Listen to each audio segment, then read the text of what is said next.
Well, hi again, and welcome to Templates for Change Century Arts and Sciences presentation on exploring the world's special places. And this is part 2 to do with the human story. And in this part, we're going to be now going further to look at replaying human history. Hi, I'm John again, and I'm doing this presentation with you. And we're now moving on, aren't we, to look at the human story.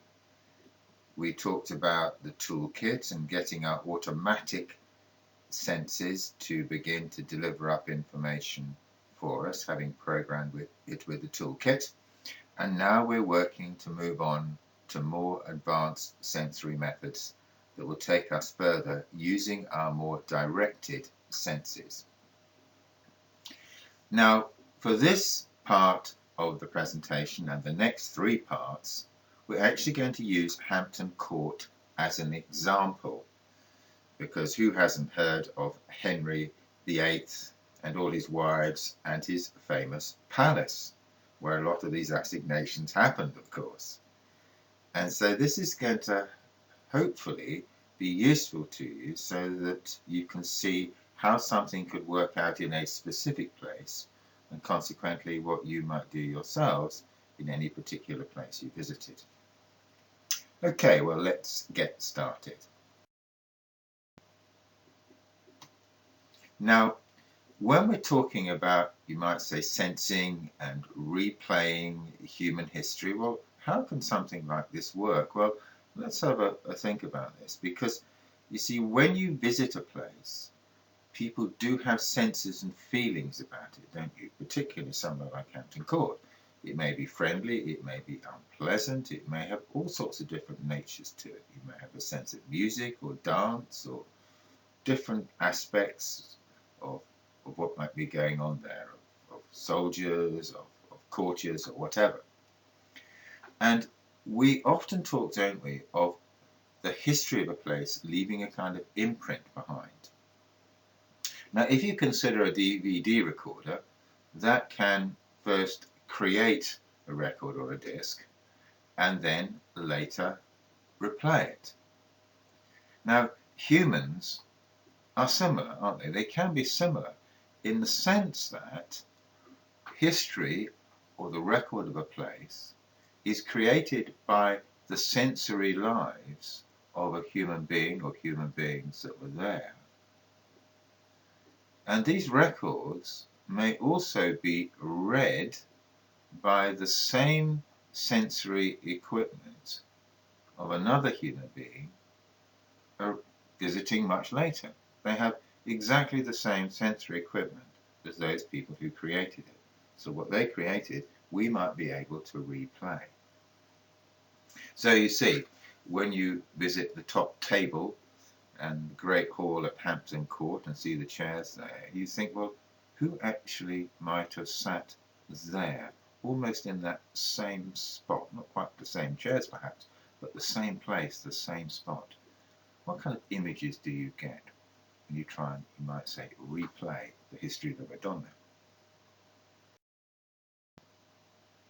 Now, here's some helpful tips to get into this kind of work, because it helps to start with a bigger picture, to get the sense of the place as a whole, to get into the district, you might say, of what you're seeking, and then work towards more special and smaller details as you examine smaller parts or rooms or features of the place.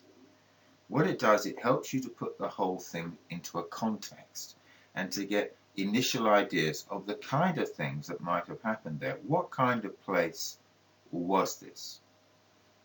And some of it may be very obvious. It may be just a small local building. It may be a grand building like Hampton Court. It may be religious. It may be commercial. It may be all sorts of different things. But it does help to get yourself into thinking of the kind of location so that you can then look at the smaller details from a background of a broad perspective.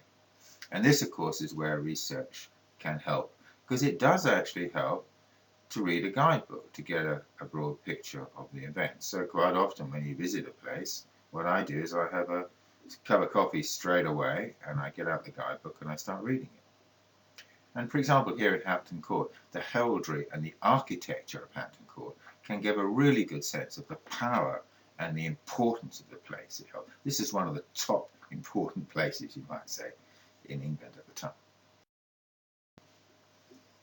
Another feature of it is that public events can be stronger than private moments because, again, there were more people involved. There was a much greater biogeneration of energies by a big public event lasting a longer time with many people than you might say a fleeting private event in the corner, however fascinating, incidentally, that may be. And so this kind of biogeneration might well leave a powerful imprint behind that may allow us to connect more easily to it and use our senses more easily to translate things about it.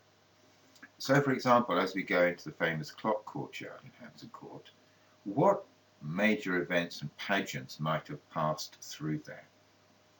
What sense do you get while you're there of those kinds of more public events? Later, of course, once you're connected in, you might start to pick up more private events. Now, of course, when we visit somewhere, there's going to be the influence of all the recent visitors, isn't there? And when you go to somewhere like Hampton Court, inevitably there's going to be lots and lots of people there enjoying themselves, having a fascinating time, looking at all sorts of different things. And incidentally, we can use them to help us translate what's going on by looking to see what they do and how they do things. But we'll come to that in a minute. So what we need to do really is to look at what were more fleeting feelings that are going on in that place and try and connect into the deeper, older, more historical ones. And that's going to be important to do that. And we're going to be able to do this by directing our focus in particular ways. And remember what we said about planning and programming ourselves. Well, that's where we want to tell ourselves, to tell our faculties, that we want to disconnect somewhat from the recent visitor events and connect into the older, more historic events. And our systems will try and do that for us. And so we've got modern visitors in the hall today, but what was this hall like in earlier times? Now, of course, when we start to try and connect to the people, it's very tempting, isn't it, to think, okay, now, where was Henry VIII? Where was Anne Boleyn? What were they getting up to? What were their meetings like? But in fact, Henry VIII was only there very briefly and may not have visited many parts of the place as it exists today and might have had only fleeting moments there.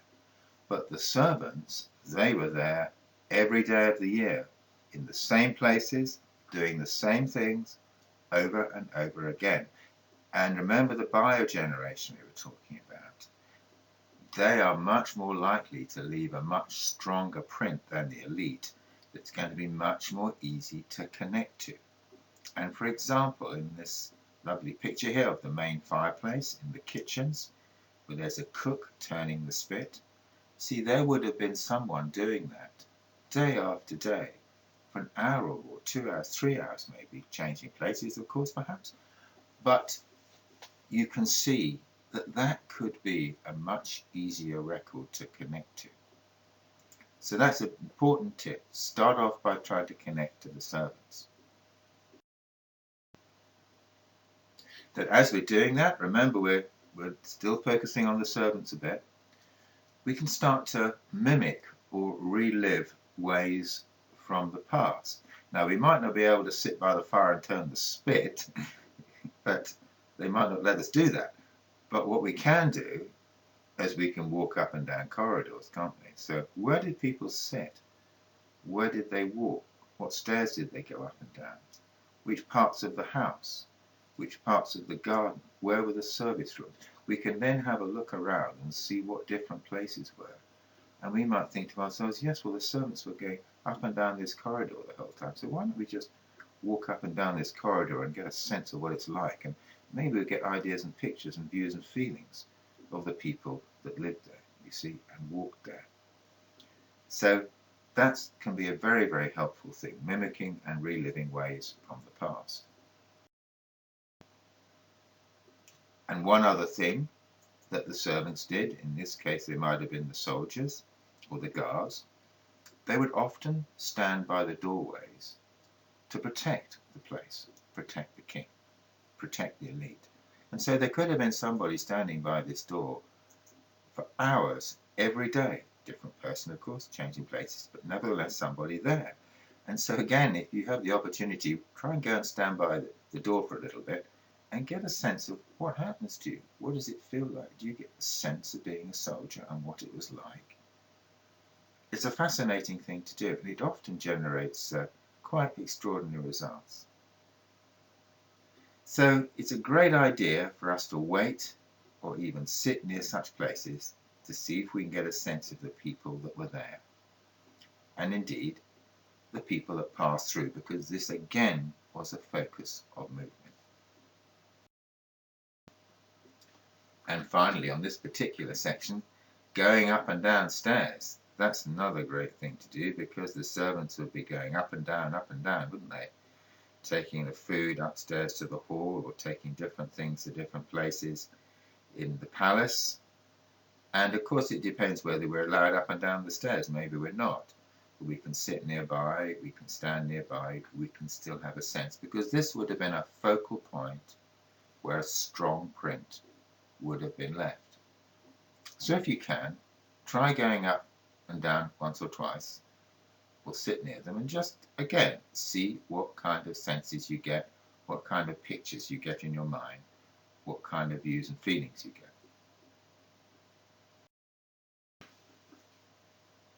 Well, thank you very much for coming to Hampton Court with me today, and this is Henry VIII's astronomical clock, a wonderful clock that, isn't it? And there's the towers and chimneys of Hampton Court. And if you want to know more about TSC, just check out our website at templatesforchange.org. Okay, I'll be back soon with the next part from Hampton Court. Bye now.